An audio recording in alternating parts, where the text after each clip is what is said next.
After listening to both the dignitaries on the dais, I felt that nothing is left for me to say. कुछ भी छोड़ा नहीं वो लोग मेरे लिए।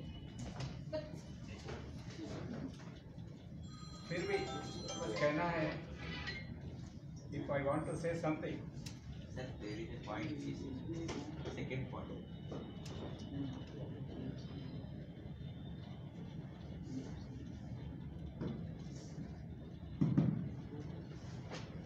So first, I would like to introduce myself. My name is T.V. Ramana. For the past 30 years, I have been practicing as an advocate. And I belong to a judicial family.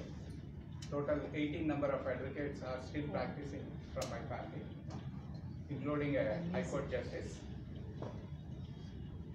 So coming to this profession, a budded advocate or new advocate who is entering into this profession should certainly know some tips, which I would like to share it with you.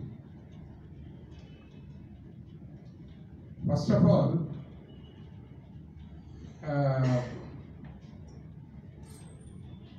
कहते हैं ना, चूहे और बिल्ली का इलाका होता है, शेर का कोई इलाका नहीं होता। शेर जिधर जाता है वो अपना इलाका बना लेता है। So advocate is such type of a lion. Wherever he enters, he will make his arena, his territory. That should be developed. Second thing, अपना क्लाइंट या कोई सजेशन देने के लिए अपने पास आए, if somebody is visiting us for seeking an advice, first conversation का tips ले लीजिए. You build up your language in such a manner. Practice idioms and phrases. कभी भी कहीं भी आप बात करते हैं तो मुहावरे के साथ और idioms and phrases के साथ बात करेंगे तो then your speech will be more attractive. Client भी बोलेगा, वो गालियां देते भी समझाएगा, सर उसने मेरे को वो पैर तोड़ दिया, वो तोड़ दिया, ऐसा करके बोलेगा. The same language being used by the police people and the clients. और उनका वकील होने के नाते आपको भी वैसे ही बोलना पड़ेगा. तो ये बॉम्बे के वकील साहब जो है वो लोग प्रैक्टिस करते हैं, वो भी गाली देते ही बात करते हैं. और जज को कोई यहाँ पे पर्सन मैडम बोल रहे थे, तेलंगाना में जज को बहुत इज्जत देते हैं, बाकी जगह पर नहीं देते. मैं 2 साल मिनिस्ट्री ऑफ डिफेंस के लिए काम करा था. I was council for ministry of defence, Delhi में रहा करता था. वकील को भी और जज को भी गाली देते बात करते हैं. वहां पे किसी की नाम मालूम होने की जरूरत नहीं है. मैं भी ऐसे ही किसी को नाम से नहीं बुलाता था, सुनो बोला कोई भी आ जाता था फौजी. तो इंडिया में ऐसा चलता है. अगर आपको वकील बन के सबको कमांड करना है तो अपनी जो लैंग्वेज है, द वे वी स्पीक, वो उसको मन पसंद होना चाहिए क्लाइंट को. क्योंकि आपके घर में कितने पैसे हैं, आपके जेब में कितने पैसे हैं, वो सब नहीं देखेगा वो. How best you receive him, जितना मोहब्बत से उसको आप रिसीव करेंगे तो वो उतना ही आपके लिए सरेंडर हो जाएगा. एक वक्त ऐसा हुआ था महाभारत के बीच में, बहुत सारे लोग मर गए थे, बहुत सारे और मरने के लिए तैयार. तो ऐसे लोगों ने कृष्ण जी से पूछा, आप ऐसा कुछ कहिए या बोलिए या कुछ लिखिए ताकि वो मर गए ऐसे लोगों को भी तसल्ली दे, मरने के लिए तैयार ऐसे लोगों को भी तसल्ली दे, ताकि उनके फैमिली मेंबर्स को. तो उसने बहुत सोच के एक ही सेंटेंस लिखा, ये वक्त बदल जाएगा. The time will go, the time will change. So आज अगर अपने को कोई दिक्कत है तो कल नहीं रहेगा. आज खुश है तो ये खुशी भी कल नहीं रहेगी.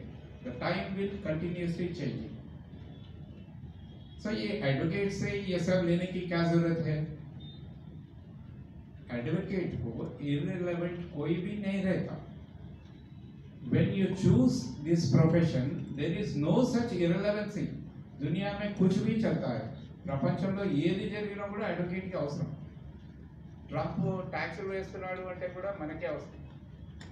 ఎందుకు అని అంటే సలహా ఇవ్వడానికి ఎవరో ఒక అడ్వకేటే మళ్ళీ గవర్నమెంట్కి చెప్పాలి. గవర్నమెంట్ రేట్ సొసైటీలో డ్రగ్స్ బాగా పెరిగిపోతున్నాయి అని అంటే కూడా న్యూస్ నాకు అవసరం లేదు అనుకుంటే రేపు అదే కేసు వస్తుంది. పబ్బులు రాత్రి 12 గంటల దాకా తెరిచి పెడుతున్నారు, డీజే సౌండ్ అంతా కొడుతున్నారు, డిస్టర్బ్ అవుతుంది అని అంటే కూడా నాకు అవసరం లేదు అనడం లేదు.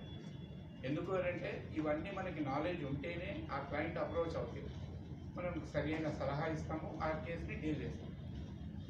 డాక్టర్ నమ్రత కేస్ సరోగసీలో రీసెంట్గా వస్తున్నాం, అదంతా మనం టీవీలో చూస్తున్నాం. అలాగే సడన్ అక్యూజ్ నెంబర్ 12 అప్రోచ్ అయ్యారు. నేను ఒక నిజం చెప్పాను, మీకు ఇంత వెంటనే బెయిల్ రాదని. వాడు నెక్స్ట్ మళ్ళీ రాలేదు. సో ఇందాక సార్ చెప్పాడు, అన్ని నిజం చెప్తే క్లయింట్ ఏజ్ కూడా ఉండదు మరి. సో మరి నిజాలుగా అప్పుడు ఏం చెప్పాలి అని అంటే క్లయింట్కి ఏదైతే సంతోషం కలుగుతుందో అదే చెప్పాలి, దాన్ని కరెక్ట్ చేయడానికి ప్రయత్నం చేయాలి. సో అడ్వకేట్ ప్రొఫెషన్లో వచ్చేప్పుడు ఫస్ట్ పబ్లిక్ ఏం చూస్తారు అని అంటే ఏదైనా కూడా మనతో మాట్లాడడానికి ముందు మన అపియరెన్స్ చూస్తారు. సో ఎలాంటి సిచ్యువేషన్ అయినా ప్రాపర్లీ డ్రెస్ చేసుకునేదాన్ని బాగా సొసైటీ యాక్సెప్ట్ చేస్తుంది. అడ్వకేట్స్ ఎప్పుడైతే జీన్ ప్యాంట్ వేసుకొని అవుట్ షర్ట్ వేసుకొని ఆ కొత్త రకం చెప్పులు వేసుకొని కోర్టుకు వెళ్తాడో వాడిని థర్డ్ క్లాస్ ఇదిగానే చూస్తారు. I'm sorry to say that. So మన కేసు ఉన్నా లేకపోయినా కోర్ట్ హాల్లో ఎంటర్ అవుతున్నామని అంటే ఫుల్ ఫ్లెడ్జ్డ్ ప్రొఫెషనల్ లాయర్గానే ఎంటర్ అవ్వాలి. మళ్ళీ ఇంకో కొత్త అడ్వకేట్స్గా వస్తే వాళ్ళు ప్రాక్టీస్ చేయాల్సింది ఏంటంటే లీగల్ టర్మినాలజీలోనే మాట్లాడాలి.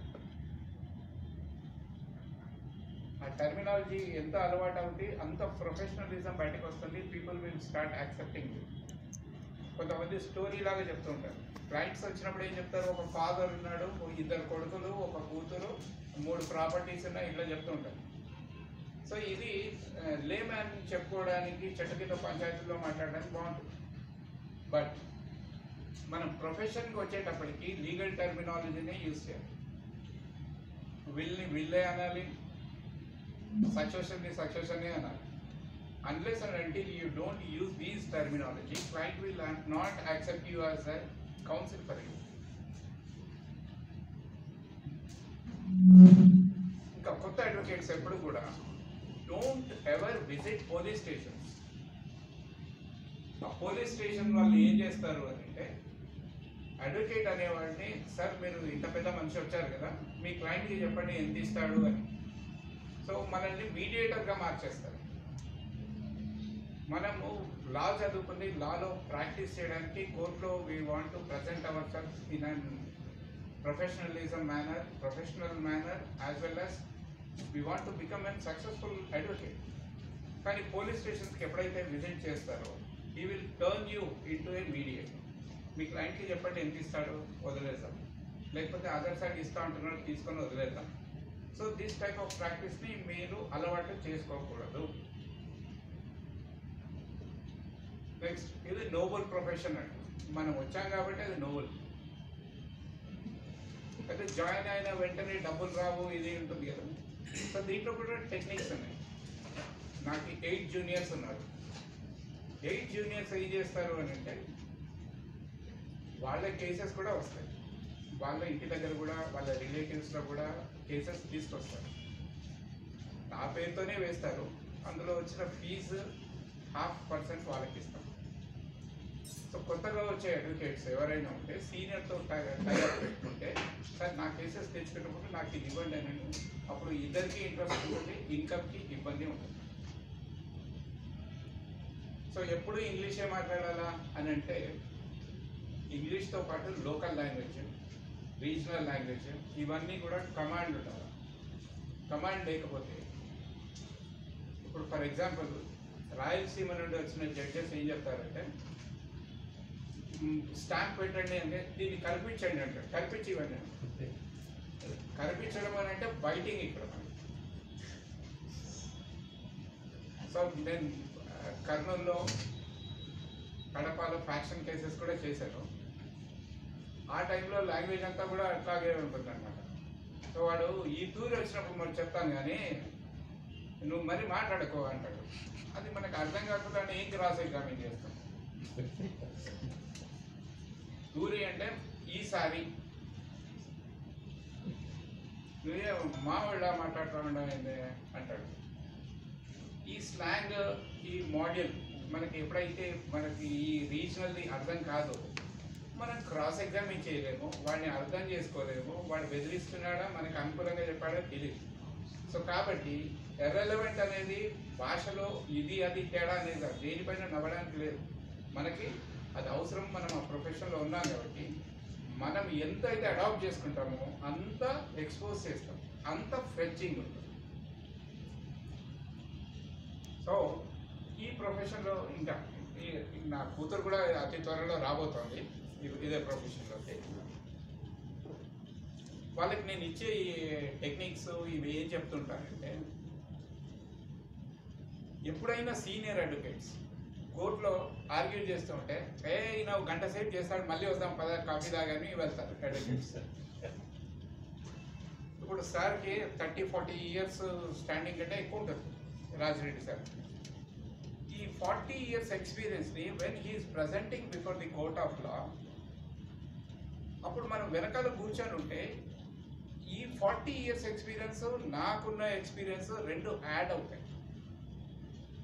ఇప్పుడు నిన్న ప్రాక్టీస్లోకి వచ్చిన అడ్వకేట్ ఉన్నాడు. ఆ అడ్వకేట్ కోర్ట్ హాల్లోనే కూర్చొని నేను ఆర్గ్యూ చేస్తున్నప్పుడు లేదా సార్ ఆర్గ్యూ చేస్తున్నప్పుడు ఉన్నాడు అనుకోండి.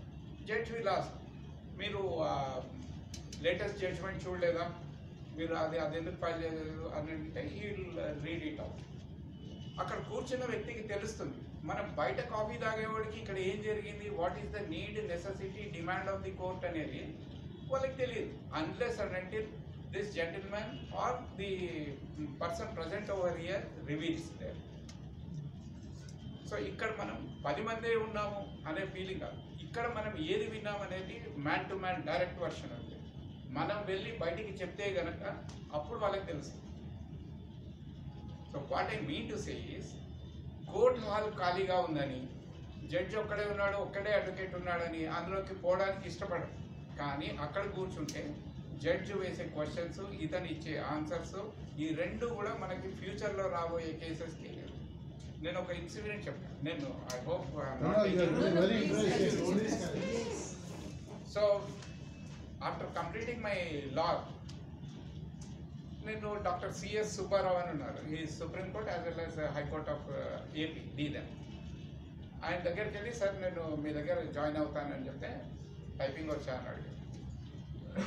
ఆ రోజుల్లో 1970 మోడల్ నేను.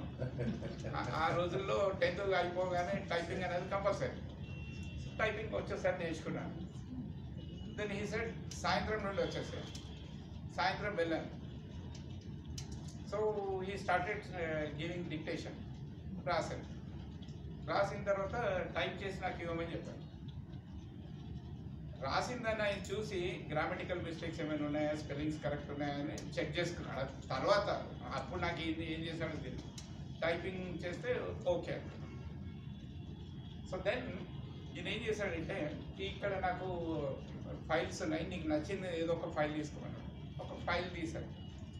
ఇది రిట్ పిటిషన్, మనం రేపు ఫైల్ చేయాలి, నేను డిక్టేషన్ ఇస్తాను, రాసుకోమన్నాడు. రాశాను మొత్తం. రాసిన తర్వాత next morning he took me to the high court. అక్కడ ఉన్న టైపిస్ట్ని పట్టుకొని దీంట్లో 3 పైన రిట్ పిటిషన్ ఇవ్వాలి, రిట్ ఆఫ్ మ్యాండమస్ ఆయనకి ఎక్స్ప్లెయిన్ చేశాడు. నేను డిక్టేషన్లో ఇచ్చిన ఇది ఆయనకి ఇచ్చేస్తే ఆయన టైప్ చేశాడు. 800 రూపీస్ అన్నాడు. చేశాడు ఓకే, నువ్వు ఇక్కడే కూర్చో, ఎక్కడికి పోవద్దన్నాడు. నేను టైపిస్ట్ పక్కన కూర్చున్నాను, ఎందుకంటే నేనే రాశాను కాబట్టి ఆయనకి ఏమైనా డౌట్స్ వస్తే చెప్పడానికి అని నేను అనుకున్నాను. నువ్వు ఇక్కడే కూర్చో, ఎక్కడికి పోతాను. మా సారు అక్కడ వెళ్ళాడు, సీనియర్స్ అంతా హాయ్ హలో అనుకుంటాను. నేను మనసులో అనుకుంటాను నన్ను ఇక్కడ కూర్చోబెట్టి ఆయన ఎంజాయ్ చేస్తున్నాను. This was my second day.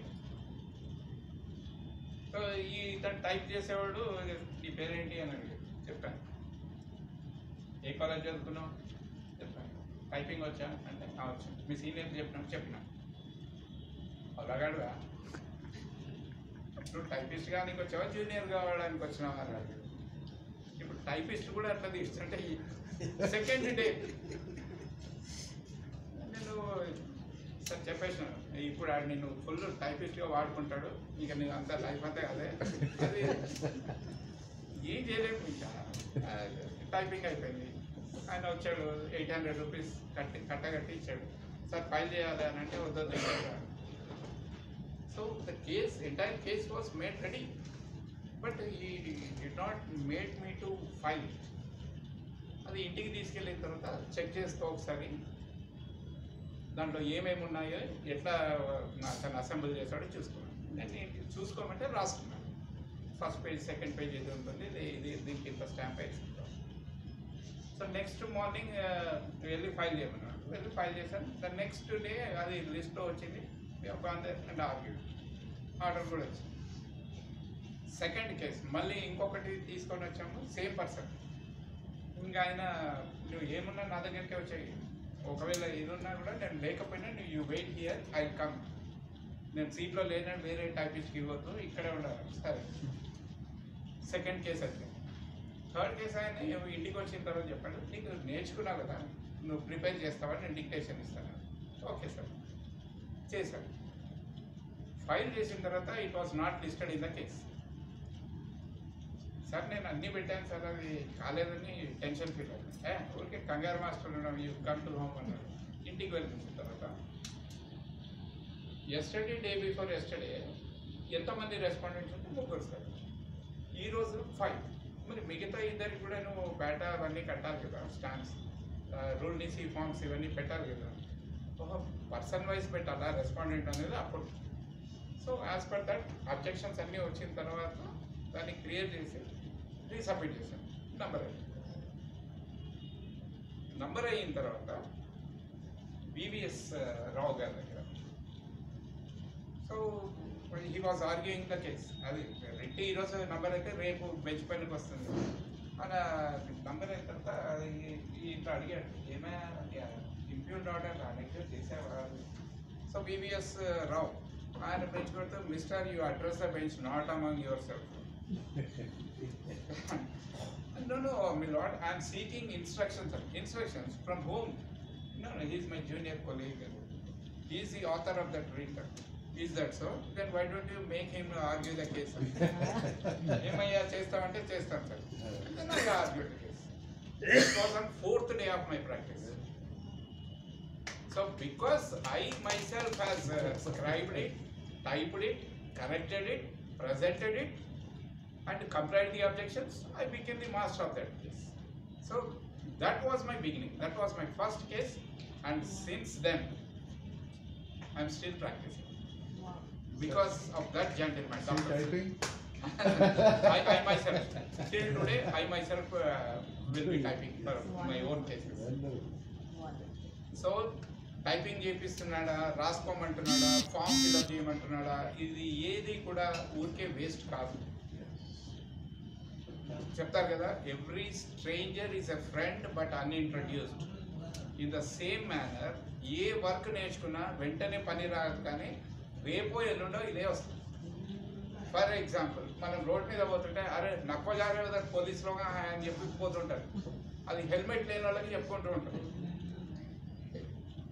అది మనకేం సంబంధం లేదు, కానీ మనోడు ఎవడో ఎదురుపెట్టాడు కాబట్టి పోకర పోలీసు వాళ్ళు ఉన్నారంట. సో ఇది హైదరాబాద్లో ఆఫర్గా జరుగుతున్నది. సో మనకి సంబంధం లేదు, మనకి రెలవెంట్ కాదు, మనకు అవసరం లేదు అనేది ఏది ఉండదు.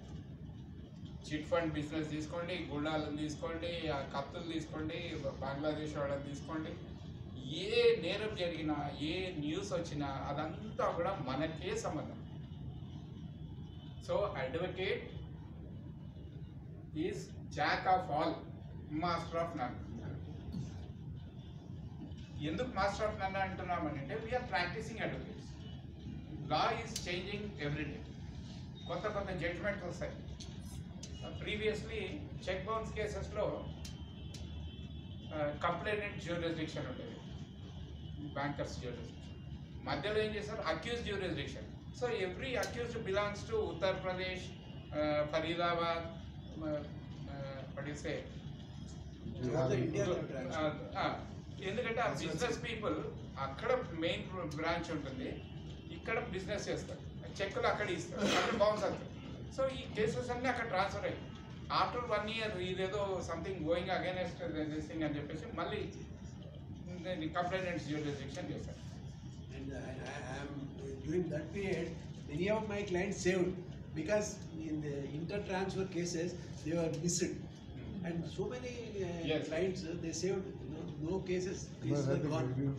Throughout India they got it transferred.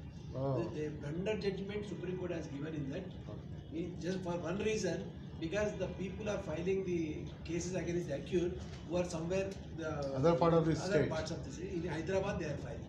So for that reason they said that you file before this accused place. Accused. For that it is a blunder judgment. Ultimately it was not successful. The judgment was.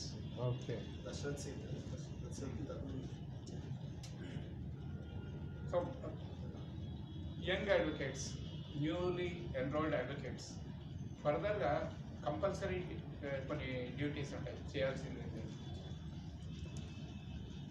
Latest judgements అనేది మనకి తెలియాలంటే WhatsApp గ్రూప్లో ఖచ్చితంగా you should be some or the other legal ఫెటర్నిటీకి సంబంధించిన WhatsApp గ్రూప్లో పిచ్చి పిచ్చి గుడ్ మార్నింగ్ గుడ్ ఈవినింగ్ కాకుండా సైటేషన్స్ పెడుతున్నారు, అవి మాత్రం మీరు సేవ్ చేసుకొని దాన్ని యూ షుడ్ గో త్రూ. ఇవన్నీ ఎప్పటికీ పనికి వస్తాయి అని అంటే సపోజ్ ఎస్సీ ఎస్టీ కేసుకి సంబంధించి లేటెస్ట్ జడ్జ్మెంట్ ఏమైనా వస్తుందంటే ఆ జడ్జ్మెంట్ నాకు తెలిసి ఉంటుంది, మీకు తెలియదు. కానీ ఈ జడ్జ్మెంట్ నాలెడ్జ్ ఉన్నటువంటి వ్యక్తి ఆ రెలవెంట్ కోర్టులో కూర్చుంటే కనుక it may be helpful to some other person.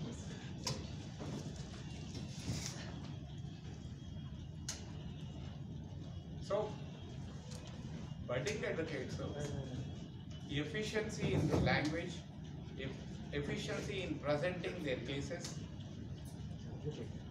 having patience in listening to your clients, as rightly said by Sushil Garu. ఈ మేనరిజమ్స్ అన్నీ కూడా అడ్వకేట్స్కి compulsory. And moreover you always engage your selfs in conversation with the senior. Yes, please. May I invite Suresh Garu? Please come on the rise.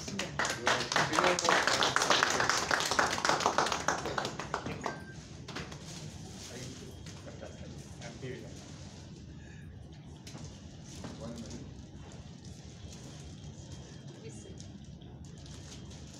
Yeah.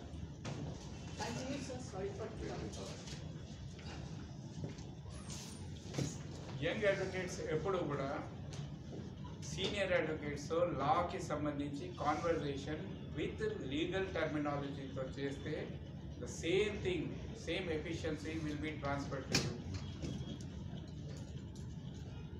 More over అయిపోయిన cases ఏవైతే dispose of cases ఉంటుందో ఆ senior ఆఫీస్లో మీరు కనుక ఉంటే దాన్ని తీసి చదవండి. ఈ టైంలో నేను ఒకటి ఖచ్చితంగా మీకు చెప్పాలనుకుంటాను. జ్యుడిషియల్ అకాడమీలో ఏం చేస్తారంటే, ఎందుకంటే నా 2 జూనియర్స్ జడ్జెస్ అయ్యారు, వాళ్ళకి ట్రైనింగ్ అంటే after selecting as a junior civil judge judicial academy పోయిన తర్వాత ఏమవుతుందంటే వాళ్ళకంటే ఎక్కువ నేను మేల్కోండి చదవాల్సి వచ్చింది. రీజన్ ఏమంటే కాస్ట్ టైటిల్ తీసేస్తారు, ఒక రిటర్న్ స్టేట్మెంట్ ఇచ్చి సూట్ ప్రిపేర్ చేయమంటారు, ఒక సూట్ ప్లెయింట్ ఇస్తారు, దానికి counter or return statement prepare చేయమంటారు. అంటే ఏమీ తెలియదు. సో వీళ్ళని జ్యుడిషియల్ లాంగ్వేజ్లో అంటే లీగల్ టర్మినాలజీలో జడ్జిమెంట్ ఇవ్వడానికి, జడ్జిమెంట్ డెలివర్ చేయడానికి వాళ్ళని ప్రిపేర్ చేయడం కోసము డిస్పోజ్డ్ ఆఫ్ కేసెస్ని ముందు పెడతారు. సో దాంట్లో నుంచే వీళ్ళు రకరకాలుగా కౌంటర్స్ వేస్తారు. అది డిస్పోజ్ ఆఫ్ అయి ఉంటుంది, అది అలవ్ అయి ఉంటుంది, కానీ వీడు అది డిస్మిస్ చేయడానికి ఒక కౌంటర్లు ఇవన్నీ తయారు చేస్తారు. So they wanted to train your mind in a judicial manner. జ్యుడిషియరీకి ఏదైతే అవసరం ఉంటుందో దానికి అనుకూలంగా మీ మైండ్ని ట్రైన్అప్ చేయడానికి జ్యుడిషియల్ అకాడమీలో డిస్పోజ్ ఆఫ్ కేసెస్ మన చేతికి ఇచ్చి చదవమంటాడు, రాయమంటాడు. సో అదే పని మనము జూనియర్ అడ్వకేట్గా ఉండి సీనియర్ అడ్వకేట్లో డిస్పోజ్ ఆఫ్ అయిన ఫైల్ ఇంటికి తీసుకెళ్ళైనా చదివితే 20 రోజుల్లో రావాల్సిన నాలెడ్జ్ 2 రోజుల్లో వచ్చేస్తుంది. దీనికి సీనియర్ కానీ ఇంకో వ్యక్తి కానీ ఎవరి కాంట్రిబ్యూషన్ ఉండదు. మనకి మనం కాంట్రిబ్యూట్ చేసుకుంటేనే we will be well equipped with the legal knowledge. So మన కోసం మనం ఎంత టైం కేటాయిస్తున్నామో దాన్ని బట్టి you will be flourishing, you will be flying in successful colours. నేను కోర్టుకి 10:30కి కోర్టు కాల్ వరకు 10:30 అనేది ఎందుకు అంత ఇంపార్టెన్స్ స్ట్రెస్ చేస్తున్నానంటే, పొరపాటున సీరియల్ నెంబర్ 1 మన కేసు ఉందనుకోండి, మనం 2 నిమిషాలు లేట్ పోయినా అయిపోతుంది. మళ్ళీ 1 మంత్ నెక్స్ట్ అడ్జస్ట్మెంట్ వరకు అయినా వెయిట్ చేయాల్సి వస్తుంది, లేదా కాస్ట్ అయినా ఇంపోజ్ చేస్తుంది. సో వీటి నుంచి తప్పించుకోవాలి అని అంటే we have to maintain and discipline to visit the court hall by 10:30. ఎక్కడ పని ఉందో అక్కడ ఉండాలి. మన సీరియల్ నెంబర్ 100 ఉంది, నేను ఆన్లైన్లో చూసుకున్నాను, మా జూనియర్స్ చెప్తున్నాను విన్నాను. మన సీనియర్ చెప్పాడు ఆ కోర్టు పోమన్నాడు. సీరియల్ నేను చూశాను సార్ ఆన్లైన్ 70 ఉంది, నేను ఐఎమ్ ఆన్ ద వే అంటాడు. నేను అప్పటికీ అక్కడ ఉంటాను కోర్ట్ హాల్లో. వచ్చారా అని అడిగితే లేదు వస్తున్నాను సార్ అంటే, నేను రిప్రజెంట్ చేసి బయటకు వచ్చినాక they will be reaching. So I'm not making a complaint against them. వాళ్ళకి ఆ సీరియస్నెస్ రాలేదు, కొత్త కాబట్టి దీంట్లో ఇంకేదో ఉంది. ఇందాక నాకు నేను చెప్తున్నట్టు మా సీనియర్ నన్ను వాడుకుంటున్నాడు, నన్ను ఊరికే నేను అడ్వకేట్ని అసలు ఆయన పరిగెత్తమని పరిగెత్తలేదు. ఈ నెగిటివ్ థాట్ ఎప్పుడైతే తీసేస్తామో, ప్రతి కేసు మనదే అనుకుంటే, మన సీనియర్ హ్యాండ్ ఓవర్ చేసిన ఫైల్ నాదే అనుకుంటే ఖచ్చితంగా we will be in successful colours. Next, ఎవరితో ఫ్రెండ్షిప్ చేయాలి న్యూ అడ్వకేట్స్?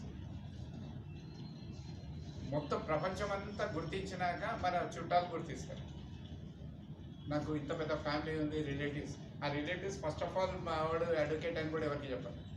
కేసు ఇవ్వడం అనేది